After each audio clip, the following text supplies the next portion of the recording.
Hey guys, hey, today I'm going to go over how I was able to remove my driver's side CV axle on my 2009 Lexus IS250 all-wheel drive. So I'm just going to show you the issue was. Had a torn boot.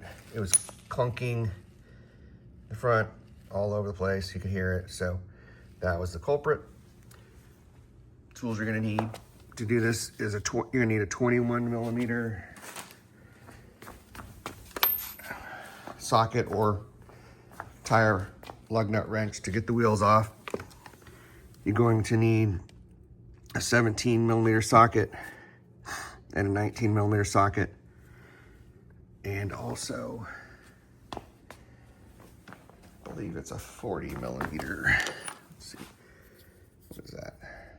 32. So 32 millimeter socket for the axle nut right there.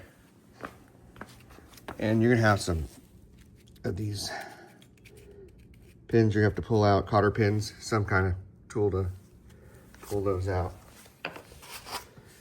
I like using one of these little forceps. You can grab them and straighten them and then pull them out. And then most of the time when you take these out, this CV axle pickle fork's great, but on this car, there's no angle to get in there. So I was not able to use it, but this thing makes these jobs so much easier. And how I did finally get out, I used this chisel. I got behind it. I'll show you where I was able to get behind it, because I could not pull, you can't pull it out. I couldn't pull mine out, it was too hard.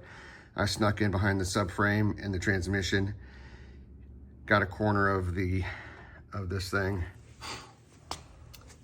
So I was hitting it like right there, and after I think 2 or 3 hits, it was out. Used I think this is about a 3-pound hammer, so need a little bit larger hammer.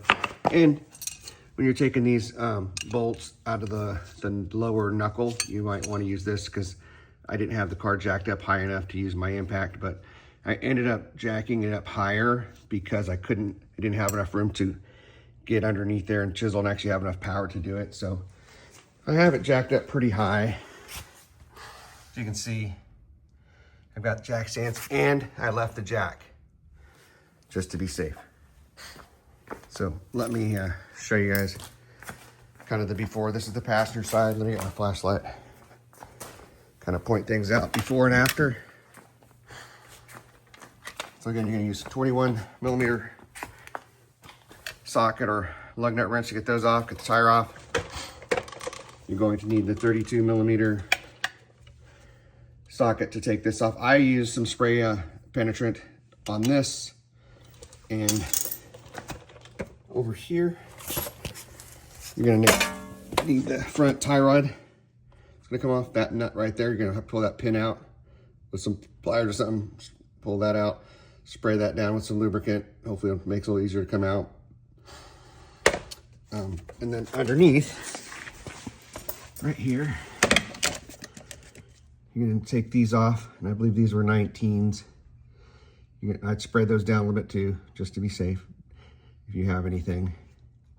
So you'll pull those out, and the tie rod end, get the cotter pin out of there, get your big 3-pound hammer, whatever you got, hammer on this, and it should break loose, or you can hit a little bit here.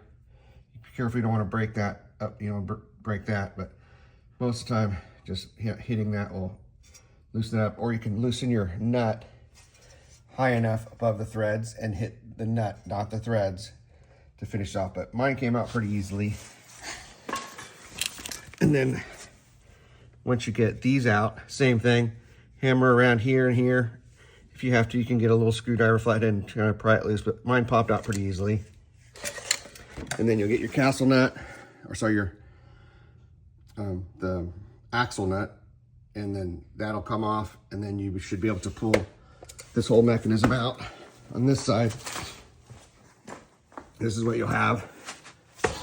So you have your tie rod in. I had a hook on here, but it fell off. But if you got something or some rope, you can secure it up and out of the way. No, it's not a big deal.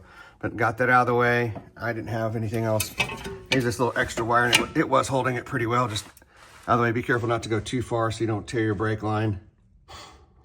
And then you'll be able to push the axle back in and out of the hub here.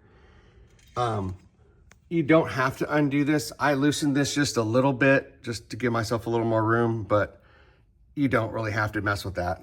That was just extra. Don't need to do it. This is what you have left after you take those two nuts out. Those fall apart. And then I will crawl under here and show you where I was able to get my chisel in and hammer. Crawl into here. So we're up under here. Get my flashlight in place. So right here, you got your transmission. There is a little gap right here. And I was able to get in there, get that chisel, get your hammer, give it a couple whacks, and that should push it forward. So that's how I did it. Hopefully this helps you guys out. I searched, but I couldn't find anything easier. Everyone was using impact, you know, other stuff, and this seems like the simplest way to me. So if you guys have any better ideas, please feel free to comment and let me know, because I've got to do the other side later on at some point. So have a good day. Thanks for watching.